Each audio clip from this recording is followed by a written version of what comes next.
Hey guys, this week I'm going to be talking about air plants. These are plants from the genus Tillandsia. These plants are native from the southern US down through South America. There's over 550 species, so there's a lot of variety. These plants are special because they don't need soil to grow, and that leaves a lot of possibilities for decoration and makes for easier growing a lot of the time. Air plants are either epiphytes or lithophytes, which means they attach themselves to other plants or rocks, respectively. They aren't considered parasitic because they only use other plants as structural support and not nutritional support. They get all the nutrients and water they need from the surrounding environment. They absorb water from the air, so they don't need any soil. Most air plants do have roots, but these are mostly used to attach the plant to a structure and not for the usual of collecting water and nutrients. As is common with monocots, most air plants grow in a rosette shape, and their very bright flowers grow like this too. The flowers are beautiful, but they usually mark the end of the life cycle of an air plant. The easiest way to propagate an air plant and get more of them is when an air plant grows a pup on the side, and once this pup is big enough, you can just pull it off and you have another air plant. Easy as that. In my experience, air plants are generally much easier to care for than my other plants. This is because they don't have any soil, so I don't have to worry about over watering them. I don't have to worry about giving them the proper potting medium. I don't need to worry about pot size or any of the numerous pests that can possibly live in soil. So overall, it just makes it a lot easier. Most air plants like bright indirect light, so this is about 9 to 11 hours under my grow lights. Because air plants are usually from humid environments where they absorb all the water they need through their leaves, it's really beneficial for them to be in a humid environment. Although mine do just fine with me misting them a few times a week. And as I mentioned in passing in my watering video, air plants benefit from being submerged and soaked in water for 20 minutes to an hour every couple weeks. And after doing this, you should set them upside down so they can dry and reduce the risk of water sitting in them and causing rot. Because although there's not soil, they can still trap some water in there and rot anyways. I have 6 air plants and 5 different species of them. The first one is Tillandsia ionantha. I have 2 of these. One of them has a pup.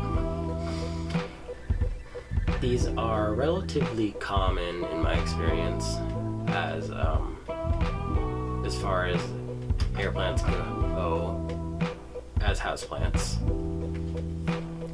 Mine were both victims of paint. So I have one that's purple and one that's red, but as you can see from the pup, they are actually just a light green.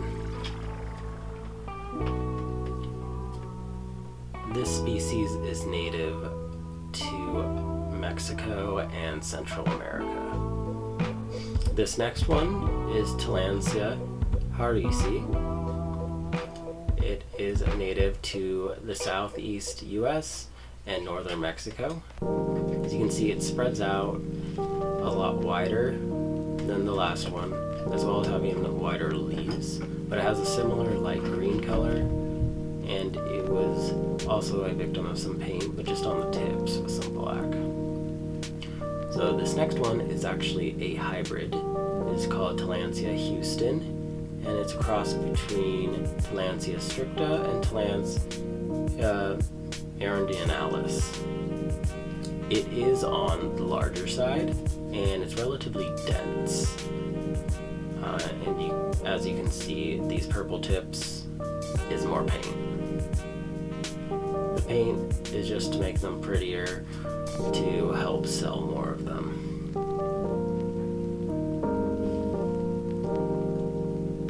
This fourth one is pretty unique. It is Tillandsia tectorum. It is native to the high mountains of the Andes in Peru and Ecuador. It is lithophytic, unlike the last three. It attaches itself to rocks instead of other plants. Or more accurately, it attaches itself to cliff faces more often than not. This one looks a bit different because it has these hairs which aid it in collecting moisture, as well as protecting it from the harsh sunlight at the high altitudes in the Andes. And my newest Tillandsia is Tillandsia funkiana. This one is also lithophytic and native to the Andes. However, this one's found in Venezuela. And this one looks pretty unique as well. It grows much longer than most species of Tillandsia, and it almost resembles a pine branch. So as widely spread and varied as the Tillandsia genus is, it has significance in many cultures and many uses. A few examples is they were used to adorn Aztec temples, and they're also used to build arches for different celebrations in Mexico. There are a lot of ways in which air plants are used by different cultures, but I'm going to mainly focus on medicinal uses because that is my personal area of interest. And starting with traditional medicine, Tillandsia are used in many different treatments for many different ailments. Generally, the entire plant is used.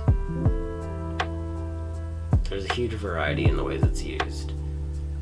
One of these is Tillandsia xiphoides. It has especially fragrant flowers, which are used to treat some respiratory illnesses in South America. And among a lot of other uses, one that came up quite a bit was its use as an anti-inflammatory in several different ways, different illnesses and such. And this use is actually backed up by some scientific studies. Air plants have a lot of potential in the pharmaceutical industry as well. They have several compounds that have potential to treat multiple different problems, one of which is use as an anti-inflammatory. In pharmaceuticals, mainly Tillandsia usenoides and Airplantsia recurvata have been studied the most,